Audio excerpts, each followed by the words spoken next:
Okay, so this is a lot to look at. This is quite the fucking sore on the eyes because of how much is going on, but please bear with me. I think I can help explain. All of these indicators I wrote. I'm going to actually focus on AMC here. No. We'll do Jimbo. We'll do Jimbo. He hasn't gotten much love lately. So it's a lot to take in. It's a lot, but we'll start simple. You know, obviously you have your candles for your pricing.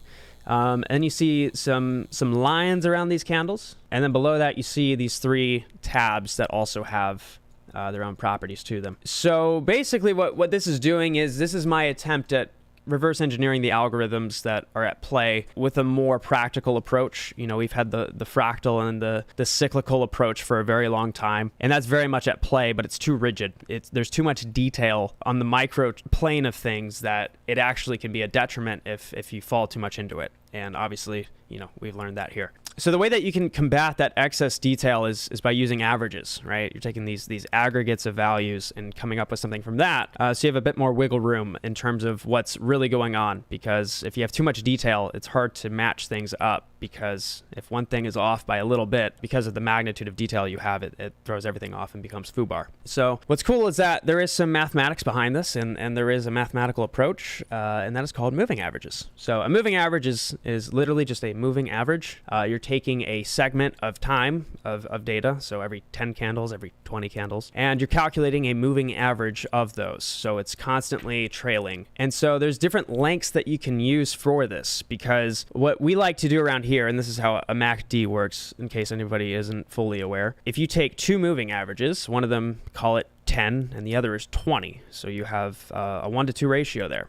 One is a short-term moving average, the other is a long-term. If you have your short-term moving average cross over your long-term moving average, that means that the value sought after, or rather the amount of buying pressure or selling pressure, is greater than that of the longer-term trend, which means that there's some form of impulsivity. There's some urge or some requirement that someone has to push the price up like this, or that people want to continue buying at this rate, regardless of what the long-term sentiment has to say. So when you combine, you know, 2 lengths of moving averages, you can get a very interesting approach to things. And that's what I've done here. And you can see this with the blue and the red line. Shout out to Review Dork for this little setup. This is fucking killer. So the blue is your 13 length moving average, and your red is your 48. So the blue is taking 13 candles, getting the average and plotting that, and then the red is taking 48, so short-term and long-term respectively. This dotted orange line is VWAP, or volume weighted average price. This is what institutions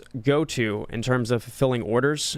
Typically when someone's entering or exiting a position via a prime broker, or even funds will just do this on their own, they'll take the volume weighted average price, which is just an efficiency metric. You're basically getting as much bang for your buck as you can, based on how much volume is at play versus how much price is moving around that. And then down here, we have a short-term VWAP, and this white line right here is the 200 MA. So the 200 moving average, this is a staple of pretty much any financial analysis. The 200-day moving average, or 200 unit moving average, is the go-to. This is pretty much your buoy in terms of what really is the value to this thing. It's just a staple of how things are done, and it makes, you know, some intuitive sense. That's about 6.5 months worth of time, give or take. So it's 2 quarters, that's half a year, blah, blah, blah. You're taking the value of the past 6 months, and you're seeing how everything else compares to it. That's if you're on the daily chart. So right now, what are we on? The 3-minute, just for the sake of detail here. But it cascades. So it doesn't matter if you're on the 200 day or 200 hour or 200,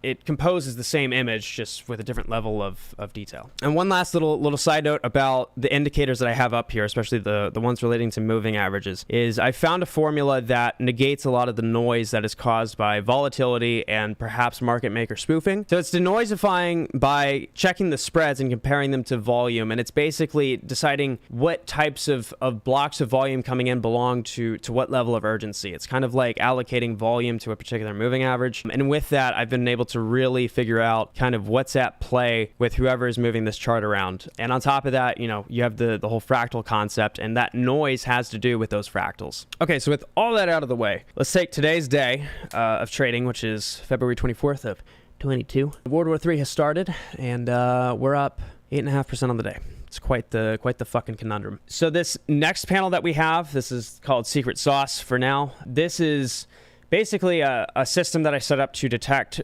volume anomalies. So it's a combination of relative volume, unbalanced volume, and VWAP, and it's basically trying to see if there's any knee-jerk reactions to how volume is behaving. And if that ever happens, you'll see a blue region spawn on top of it, and you can see that this is a precursor to some movement of some sort. It doesn't mean it's going to go up, doesn't mean it's going to go down, but it's typically a trend confirmation tool, and then the direction of it is basically, is the trend increasing or decreasing? And then the blue would be the confirmation of that. After that, this is something I came up with. It's basically a bid-ask spread, relative strength index. It sounds complicated. It's really not. Basically, I'm doing some fancy math to see how the spreads of each candle are being handled. If I see that there's, this surge of volume coming up, but the spread on everything is wide, that means that you're typically offloading toxic orders as a market maker, is how I interpret that. If there's a volume anomaly and the spreads are low, that means that, to me at least, a market maker is trying to pack as much volume into a particular candle as they can. And then based on the trend that we're in, I can kind of guess if they're trying to offload orders to get to the next wave of movement and trend, or if they're trying to just dispose of,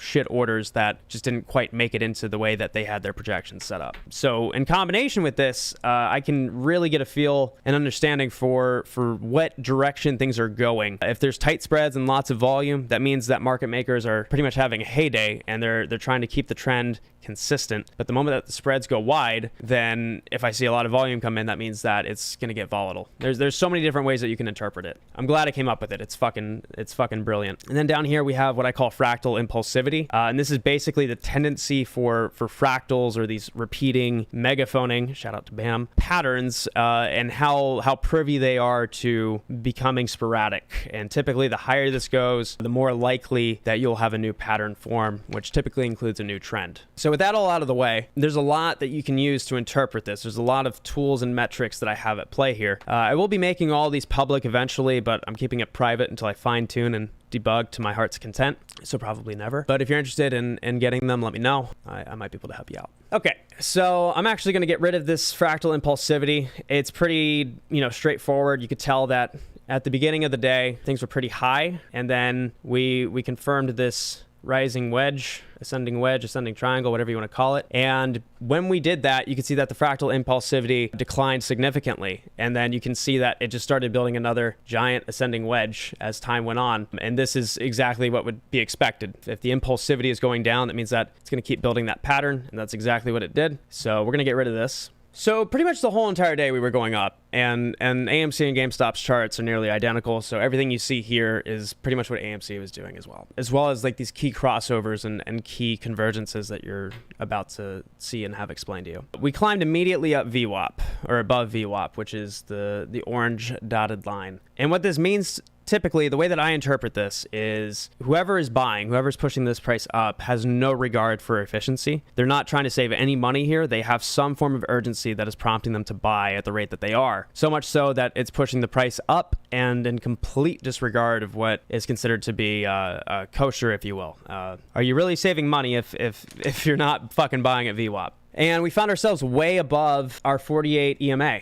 And that's because we had a huge spike up. So that trend is going to have a lot of time to react to that, because you're sampling off of 48 individual candles. And you'll see that start to climb. But our 13 EMA reacted right away. And you can see that as we began to oscillate throughout all of this, out of these levels, a key point being right here, you can see that we had a crossover that EMA and then jumped from, 112 all the way up to 115, and then descended back down, and they kind of put us into this or a cumulative pattern. You can see that here, a little spring, and then they eventually brought us back up. We found ourselves above our 13 EMA, brought back down, more accumulation. And all in the meantime, you have the 48 EMA climbing, and you also have VWAP climbing, and you also have your 200 moving average climbing as well. But as we start to see these lines interact with each other, you start to see these movements really become more amplified and more explosive even. And when you start to see how the relationship of all these concoct with each other, wink wink, it kind of paints a picture as to what's going on algorithmically, as well as some of the strategies that whomever are at the helms of these fucking systems are employing. So we had a really interesting event happen here. So it crossed over the short-term VWAP and the long-term VWAP. And when you saw this happen, This is where the cross happened. We jumped from 111 up to 114 and then continued this upward trend that actually pushed us through the 200 moving average, which is in white. So now you have almost 3 or 4 forces at play. And some people are confused by why this is important. Well, the 200-day or the 200-unit moving average is your long-term, bang for your buck kind of metric. But so is VWAP. But VWAP is more short-term in most uses, whereas your 200-unit MA is longer term. But here you have both of them being displayed as inferior because you have your shorter-term moving average completely ignoring what those have to say. So these two value indicators are being disregarded by a shorter term urgency that is displayed by a shorter term moving average. That double crossover really added a lot of lift up to what we were experiencing. And then you eventually found your 200 moving average being a support. We bounced off of 113 and 113.50 approximately twice, and then bounced back up through that 13 MA, fell back down, reaccumulated, and we kind of pretty much just continued doing this. We kept oscillating off of the 13 and then rarely bouncing off of that 48. We also had another crossover happen on the 48 and the 200, and you saw that we tried to have a breakout of the 13 moving average, which is the blue again, actually 3 times, got above it, came back down for more accumulation, but then the third time we had this happen, it was VWAP that was crossing through our 200 MA. And so we're still building this upward pressure, and you find your 48 MA being your support line. So we have this very consistent trend, this very consistent pattern playing out, and we're just oscillating off of shorter term metrics. So we're able to basically understand, what the level of urgency is and what the agenda is of those who are purchasing and accumulating and distributing. This is where things get spicy. So we had our longer term VWAP cross over our 200 MA. This is what really led to some explosions, because this is almost 6 different crossovers between 4 or 5 different metrics that completely disregarded any long-term smart value tools. This completely negated any of the prior trend over the past 200 days, let alone the past 100 days. And then once you had found, we checked all of the boxes of crossing over that 200, that our line of support went from the 48 EMA to the 13. So a third of what, or almost a quarter of what the moving average was, is now considered the support. And you can see this happen plain as day. We had the crossover happen right here. And originally we had our support happening at the 48. And now we have it happening at the 13. And we just kept ascending. And then you saw that we were flirting between the 48 EMA and VWAP. And that's pretty much where we were oscillating. This is incredibly powerful. This is incredibly fucking powerful. So throughout all of this, you can pretty much ascertain this concept of the desire or the urgency or the prompting to purchase shares has gone exponentially up today relative to the past 200 days. It's huge. That's exactly what TA is about.